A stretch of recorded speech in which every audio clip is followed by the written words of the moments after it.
guys again. I'm Daljit Ahluwalia. I'm the Senior Director of Sales at Adsmovil. And today I am joined by the lovely Windsor and Dominica Burnett. Super thrilled to be here with you guys on stage. Before we get started, I'd love to just learn a little more about your background and your professional journey.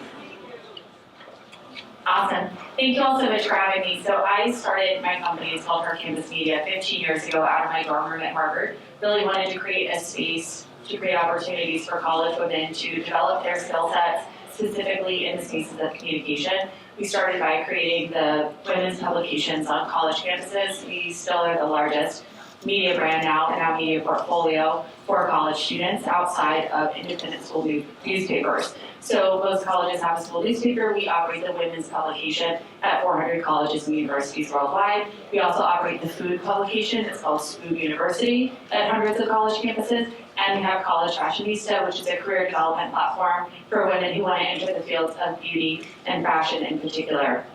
The whole company was started based on the premise that there are so many ambitious college students and all they want is a chance, all they want is an opportunity to learn and to get skills that can transfer into careers, but while they're on campus. There are only so many summers that they have for internships, only so many places that they can go, and there aren't a lot of pre-career development opportunities they can do in addition to their schoolwork.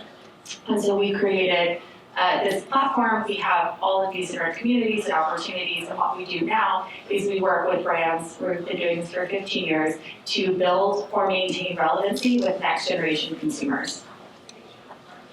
And that's where I come in. So I'm on the brand side. I've been in beauty for 15 years now. I started my career at Coty, which is a fragrance powerhouse, so think Calvin Klein, Marc Jacobs. I eventually rolled into color cosmetics, where I joined Shiseido Americas Corporation, and I led the retail marketing division for NARS Cosmetics. And over the last year, I have spent my time at Sol de Janeiro, where I lead the retail division there as well under the marketing, America's marketing side. So my responsibility and my focus is really building differentiated marketing strategies at key retailers such as Ulta and Sephora. So that is really my bread and butter. I partner here with Windsor to stay relevant and really partner and develop content that is speaking organically to our consumers. Excellent. Thank you for sharing that. So this summit is about inclusivity. So I wanted to start with the first question is asking, how would you define inclusivity and why is it so successful for marketing campaigns? So to me, inclusivity is making sure that you are your content is relatable and your approach is really welcoming and offers a place for your consumer or future consumer to really showcase themselves and self-expression and acceptance. I would say that inclusivity, if you go back to the score, it's about people feeling included in who you are and who your brand is. It's about people seeing themselves in your campaign, seeing themselves in your brand. It's about being welcome, right? You want as many possible consumers to feel welcome by your brand as possible. It's about people seeing themselves in your marketing, people seeing themselves in your story, and people thinking that, wow, they're telling my story too. That's a brand I want to participate with. Thank you. You both have some great brands to work with. Can you let me know how is the inclusivity been built into your brand's DNA? Yeah, so it's interesting to think about inclusivity. Some people say, oh, are you going to do an inclusion campaign or a multicultural campaign? So we focus on college students, which is Gen Z right now. Gen Z is college students are the core of Gen Z. Right now, Gen Z is high school, college, and young adults. They're 14 to 28. If you're worried about Gen Alpha, they're still being born. You're okay, right? The oldest alphas are 13, and I know they're wreaking havoc at Sephora, and we're worried about their retinol usage and all of that, but they are still children. I have a slide where I say Gen Alpha is a first grader, Gen Z is a college student, so you can think about right now. But Gen Z is the most diverse generation in American history. Gen Alpha will be the next most diverse generation in American history as they're continuing to be born. So inclusivity, diversity, multicultural strategies are core to everything that we do and everything that you should be doing if Gen Z is an important target for you. It shouldn't be, oh yeah, let's do a little multicultural flavor on the side here. Everything needs to be inclusive. Everything needs to be diverse. Everything needs to speak to multicultural audiences because Gen Z is diverse at its core. I couldn't agree more. It needs to be a part of your fundamentals and your foundation from inception of your brand. And Soul is a perfect example of this. Our founder, Hila Yang, she moved to Brazil about 10 years ago, and she just could not believe the fact that there was such a strong difference between how the Brazilian spirit and heritage was in terms of body positivity and acceptance, as well as the Brazilian body care routine. So she really saw this clearly come to life when she was on the beach, pregnant, in a bikini, which I can very much relate right now. And she said there was no judgment, no self-consciousness, no concern or shame. And this really is what drove the mission and the values of Sol de Janeiro. And it really inspired our brand tagline, which is love it, flaunt it, you've got it. And it comes to life in everything that we do. We are not Charlene and Leo.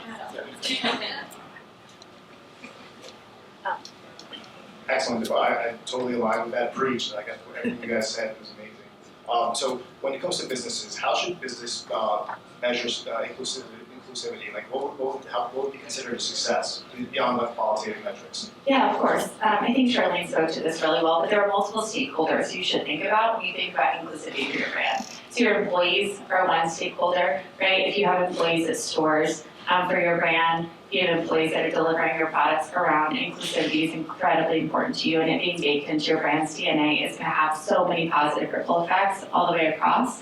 But it's so much deeper than just, are we going to sell more products if we do this with an inclusive angle, right? There are going to be so many positive ripple effects by just baking inclusivity into the core of your business. And I love what Dominica said about her, the founder of Sol de Janeiro, moving to Brazil and seeing these pregnant women flaunting it, right? And seeing this inclusivity when it comes to body types and body shapes too, because there are so many different ways to be inclusive. There's geographic inclusivity, there's socioeconomic inclusivity, there's racial inclusivity, there's age inclusivity, right? There's body shape inclusivity, there's ability inclusivity as well. So it has so many different factors and so many different layers, and it's really about people feeling welcome, and making people feel welcome at your brand is only going to help your brand. We covered everything. So I know this is easy, so I'm sure you faced many challenges over the years. Can you speak about those challenges and what you've done to overcome them?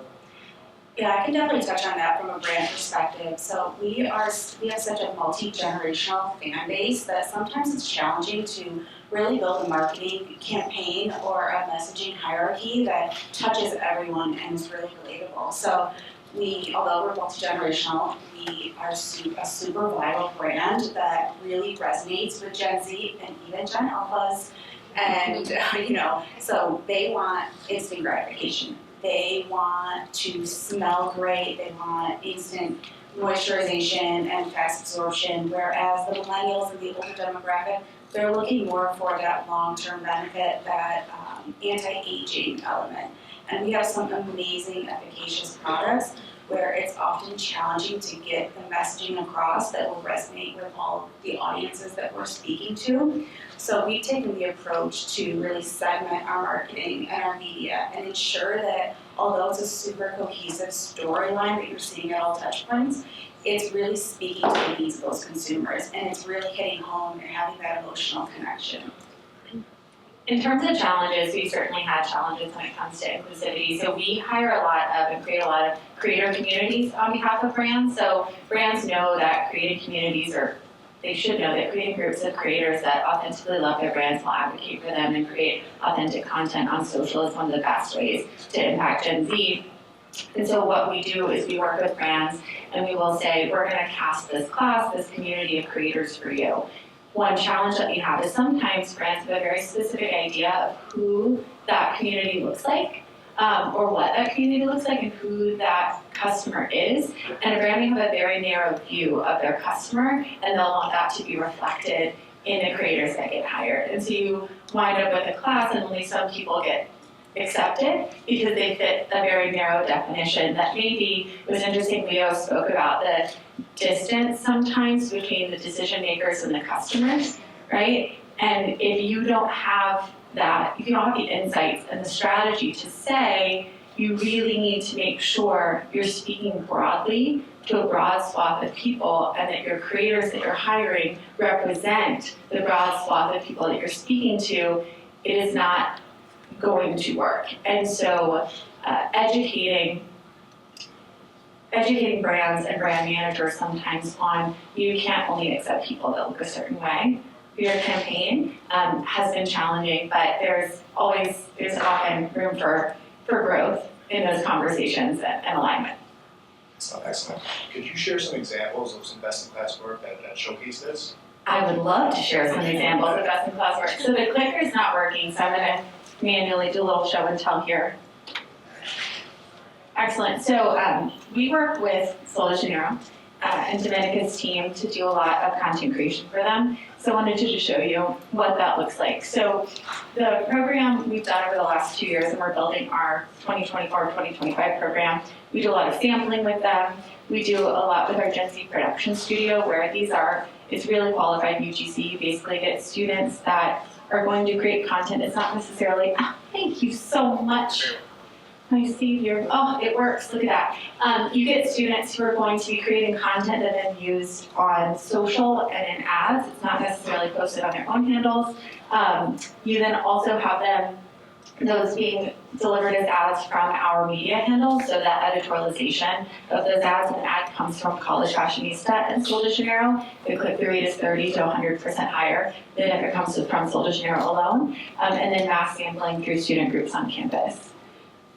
So we work with a wide variety of creators. I'm going to show you some of their content. These are just GIFs, so you're not seeing the full bit. But I would love, Dominica, for you to speak to, I think with each of these creators, we've heard a lot about inclusivity and authenticity, really trusting the voice of the creators, trusting what they want to wear, how they want to be lit, what their background looks like, and how they want to create that content. But why does this content, with all these different types of people, right, all these different types of bodies, like how does this work really well for Sol?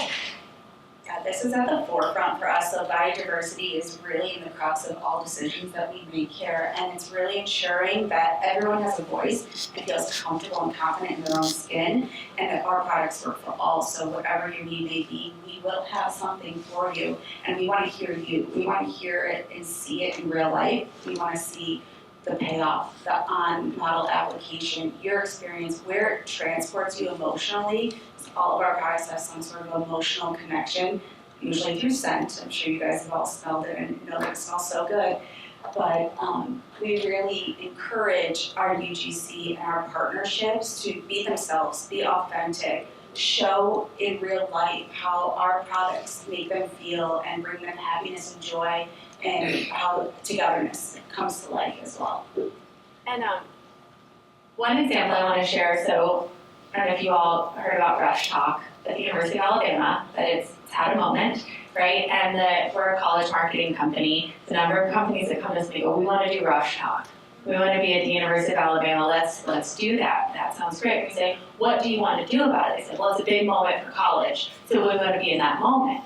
We say, well, what you want is you want to insert yourselves into student organizations on campus. You want to insert yourselves into trusted influence on campus. There's the virality on social, and you can research it and decide if you actually want to be part of the University of Alabama Rush Talk or not, right? You can really, really look into it and dig a little bit deeper. But really what you want is inserting into cultural moments on campus. What's happening on campus? What's viral on campus? Rush happens in many different ways. There are different types of sororities. A lot of people don't even know that. They rush at different times. There are different rules and regulations around the different types of rush that happen. And so just saying, let's do Rush Talk, it all looks like University of Alabama, is actually not an inclusive view, but college marketing, right? So doing that education for the brands of, okay, I understand what you want, let's take a step back. Why do you want that? And how do we bring an inclusive light to sorority marketing and sorority sampling? And it's really about going through multiple different student orgs where you get that same halo effect. And then I think this content was really fun, and I want to talk about this quote. So this is 84% of Gen Z wants brands to feature more relatable, real people like me in their marketing campaigns. So easiest thing to do if you want a more inclusive marketing campaign is hire people that look like your customers, hire lots of different types of people, and then broadcast their stories authentically. But this was a piece of content that you actually used a lot. We did. It actually performed so well for us that we put paid behind it and ran it on TikTok, and we exceeded benchmarks and continued to run it post-campaign. It was phenomenal for us. Great. This is amazing work, and it's very different from the traditional ads we've seen from beauty brands. So yeah, amazing work. So you mentioned and we've seen Gen Z is very big for you guys, for you both. So as for marketers, any advice you give them when speaking to Gen Z, like what cultural values should they focus on or hone in on? So I hate to break it to you, but Gen Z doesn't want to hear from you at all. They want to hear from each other, right? So what that means is you need to talk to Gen Z and then figure out what they want to hear and then hire them to speak to each other on your behalf, right? And that can be entertainment marketing with cultural superstars, right? Like we just heard about with New Balance. That can be from the celebrity level all the way down to that girl in your dorm who's got the best style and she's telling all the other girls in the dorm what to wear and working with her, right? It goes all the way up and down from UGC and Nano all the way up to celebrity, but it's really about being 19. You don't want to hear from 35-year-olds. You want to hear from other 19-year-olds. So hire young people, give them opportunities, and the results will skyrocket. Couldn't agree more. We focus mostly on micro partnerships because it's the most relatable and real life, and it speaks to our consumer. And additionally, to add to that is the staff that we have on our team internally. We leverage who's in-house with us. We hire and bring in employees that are the people that we want to speak to and our clients. So we have our own panel in-house that we can leverage and research and have a voice, give a voice to. Excellent, excellent. So you did mention that Gen Z, they expect inclusivity already. How do you see that influencing the brand loyalty and their purchasing decisions? Yeah, it's super important. I mean, the first thing that a Gen Z potential consumer is going to do is they're going to research you. They're going to go to your social handle. They're going to look to see if your brand is relatable and to see if they can see you fitting into their lifestyle. So it is super important that you represent them and that you show that there's an emotional connection there and that they can see themselves being loyal and supporting you and coming back to your brand to want more and to hear from you and learn and engage. If Gen Z is a target customer for you, then diversity and inclusivity is table stakes. It's not optional whatsoever, and it needs to be in your creative, in the models that you use, reflected on your corporate website, reflected on your socials. It's absolutely key and absolutely essential. So make sure that you're representing lots of different voices, and there are lots of different people that, they think about it, would a lot of different people feel welcome, feel included in the content that I'm creating, in the stories that I'm telling, in the models that I'm using? If the answer is yes, you're probably on the right track. Thank you for that. You mentioned social media. How do brands navigate social media effectively? It can be tricky, so any advice or any pointers? So this is about inclusivity and culture. I think listening to cultural trends is incredibly important, and also getting out of the ivory tower and listening to the customers is really important. I don't know if any of you saw Bumble's rebrand recently, or if any of you work for Bumble, I'm sorry.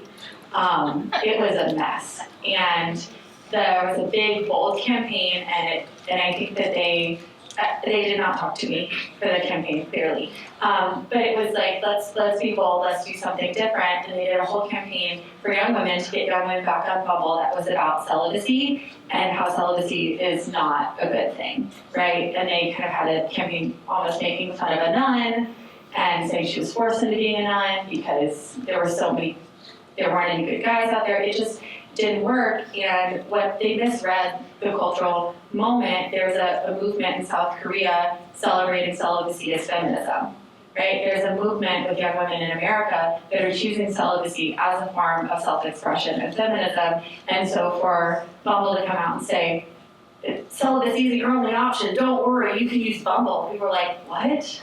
And it really backfired in a big way. And it probably seemed very, very clever in the conference rooms where they came up with it, but they did not do social listening and they did not have conversations with the target consumer. So understanding cultural moments, when I say celibacy is feminism, people are like, what are you talking about?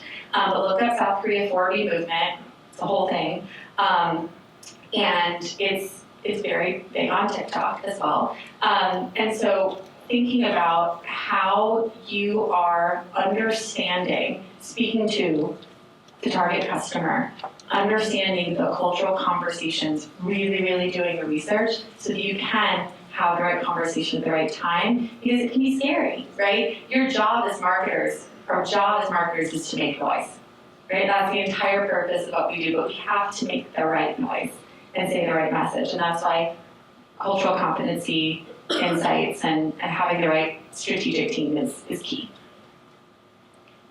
And just to add to that, it's making sure that your brand is agile, you can adapt, and is able to quickly pivot based on the clutter and the noise that's happening around you and what is relevant or what is trending, and being sure that you have a plan in place that you can quickly jump on the bandwagon and be a part of the conversation socially, or if you can be sure you have a strong stance, so show where you as a brand stand and represent what's right for you.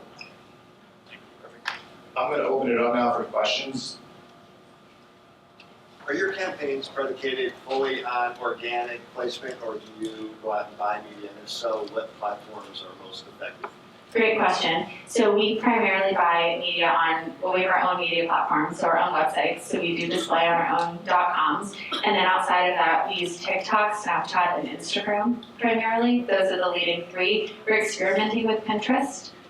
It tends to be really expensive for us right now and really not worth it. Instagram pro tip, Reels ads versus in-feed ads are half the CPM right now. So it's working really well with going 18 to 24, but Instagram, Snapchat, and TikTok, we do a lot of that strategy for brands. How about search? We're not doing a lot of search because it's a lot of video content, and Gen Z searches on TikTok over Google. But great question. Any other questions? You talked about a couple of brands, obviously Sol de Janeiro, that's doing it right. Who else is doing it right? You also talked about Bumble, who's doing it wrong. Who else is doing it wrong? Oh, tea. Okay. Let's see. So Fenty Beauty, Rihanna, came out. I mean, Rihanna didn't come out of nowhere. Rihanna is mega. But Rihanna based her entire beauty brand around inclusivity and diversity, right? And having multiple people, lots of different types of people feel included in that campaign. And it is really, really taken off.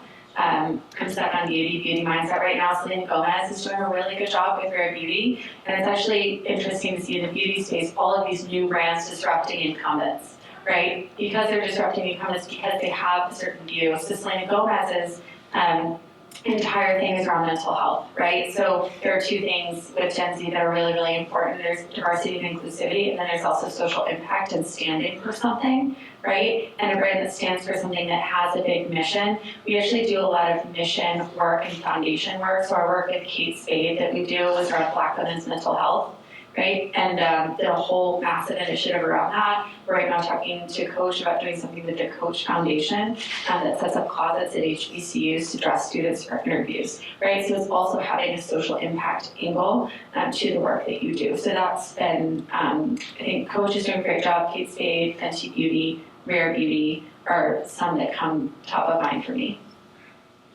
Yeah, just to touch on that, Fenty and Rare are top of the beauty chain, and every brand in color is measuring themselves against them. So I spent endless hours researching both brands and seeing what they're doing to make sure that the brands I work on are staying cutting edge and competitive. And the efforts that Fenty and Rare have put out in the marketplace and the authenticity behind it is really second to none.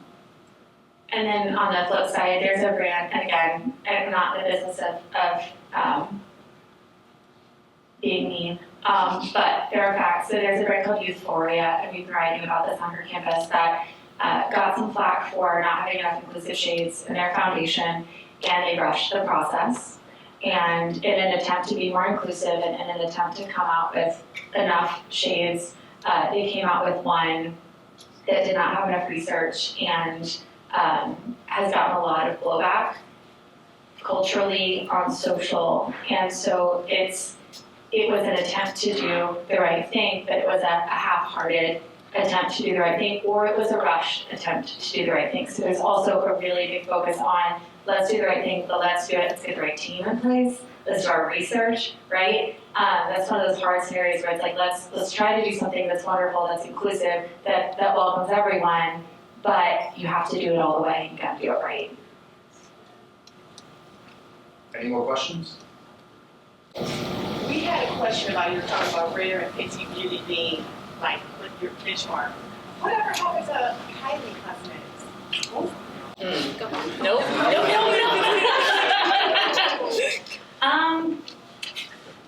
She's kind of over. I don't know. The Kardashians are on the decline. And you can quote me on that. I said it. T. That's a hot take. That's my hot take. I think the age of the influencer with the being famous for being famous. I feel like the Kardashians declining. I see women's sports, right, becoming more popular at the same time, and us celebrating women with talent. And again, hot take T. I'm gonna get some haters on social for this. But if you want to celebrate women with talent who deserve the recognition, and let's talk about that and let's celebrate them. And I'm so excited about the momentum behind women's sports and people giving them, like, the fact that women are announcing in Vogue, right, where they're going to go play, right, and they are getting dressed by Prada, right. Yeah, that's incredible. And I think that's the future, right? It's like we got really excited around social media existing and anyone having a platform, and some people are really good at being famous, right? But now enough people are getting good at social media that the people that deserve to be famous are getting famous, and culture is following them. That's my hot take. I would agree, and if you look back at all of the celebrities that have launched a color brand or fragrance, it's challenging. For them to sustain and really continue to grow, it takes a lot, and I'd say Fenty, so Rihanna and Selena Gomez they really set themselves apart because they're still very successful. But Kylie, she launched with her name. She didn't really have a point of view or a stance as a brand that set herself apart from the rest of the lip products that are out there. She was just a lip liner and a lipstick. And once the phase of the excitement kind of wore off, she just kind of fell in line with the rest of the lip lines out there. One more question. Sorry, since we're talking about beauty, how do both of you individually feel about Tarte Cosmetics, and just based off what has happened like in the past and what they continue to not do, what would be like advice you have for them as a company if you think they have the potential to turn it around in their brand? Tarte is a very interesting brand. They were at the top for a long time, and a lot of brands, there was a big deficit between Tarte and the next brand in terms of sales and revenue. I think Tarte really needs to take a step back, and instead of throwing money at everything and really thinking that just they can throw their name out there, they need to do some social listening. They need to really take a step back and think about where they fit within the clutter and the conversation right now within beauty. The same way that Gen Z moves really fast, social media moves really fast, and what's cool one year is not going to be cool the next. And so while an influencer trip to Bora Bora and clearly spending hundreds of thousands of dollars and putting everyone on a private plane, maybe a few years ago was really buzzy and exciting and got a lot of earned press, now it seems environmentally irresponsible, financially irresponsible, and you have that on the one hand. Tarte is a makeup brand, for those of you who don't know, and they're sending influencers to Bora Bora, right, on this all expenses paid trip. And it used to be, wow, that's so aspirational, and then it turned into a little bit thick, right, honestly. And then you have e.l.f. Cosmetics on the other hand, which is going through the roof. It's a drugstore brand, super affordable. They had a corporate retreat, and they decided to treat their employees like influencers. They sent their employees gift boxes like they would send the influencers. They sent their employees swag. They sent their employees, inspiration for outfits. And they had this probably a pretty standard, you all spent a lot of money on corporate retreats, pretty standard corporate retreat, but they social media-ified it. And I'm sure a lot of mid-level managers didn't do anything with that. And that's cool. They felt special, and that's enough. but there were some younger employees that are very active on social media. And I think employees being your brand ambassadors, brand advocates is something that's starting, and there's a huge potential for that to continue to grow. So by treating their employees like gold, their employees were having that conversation on TikTok and it was going viral, right? A 24-year-old associate in her first job at Elf is like, you guys look at all this swag I got, and was daily vlogging the corporate retreat. And people were like, I want to work at Elf, and now I'm gonna buy Elf forever, right? Versus this unattainable Kardashian-like person gets to go on a private plane to Bora Bora, ew. So that's hot take. I'm getting spicy today, I apologize. Do we have another question? How important is it to some of the younger generations around clean beauty and paraben-free and sulfate-free and phthalate-free? Because a lot of these brands that we're talking about, I don't think fall within those categories, but how important is it to them when they're making purchases? And they do actually. I was gonna say, those brands that they mentioned. So Gen Z's not a monolith, is the first thing. Some consumers are gonna care about that very deeply and only buy clean brands. Others are gonna care about performance and price point, right? So it's really about finding your consumer and telling the authentic. You can't tell every story to everyone, right? So if your brand is clean and that's easy for you to do and that fits, let's have that story. Do not tell a clean story if you're not actually clean. Yeah. That will be completely counterproductive. If you don't have clean ingredients, don't tell an ingredient story. Do something else that's good and tell that story, right?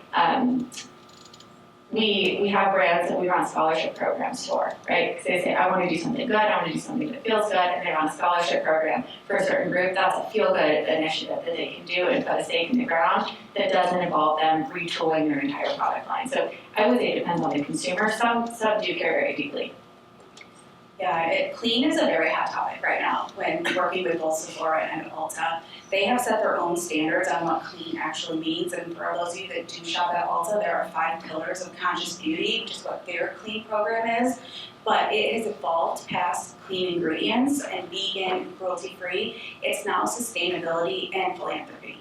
So they have really doubled down on brands on how you're participating in all of those pillars outside of just made with or made without messaging. Same with Sephora. Sephora has their clean program where their stance is really, if it's not a part of your brand DNA and you're not rooted in clean, don't try to play into that. Be true to who you are. So right now, really what's working with Gen Z is outside of the made with and made without, because performance is really key. It's sustainability and philanthropy. Those are the 2 pillars that they want to hear about, and they want to know how you're giving back. Another question over here?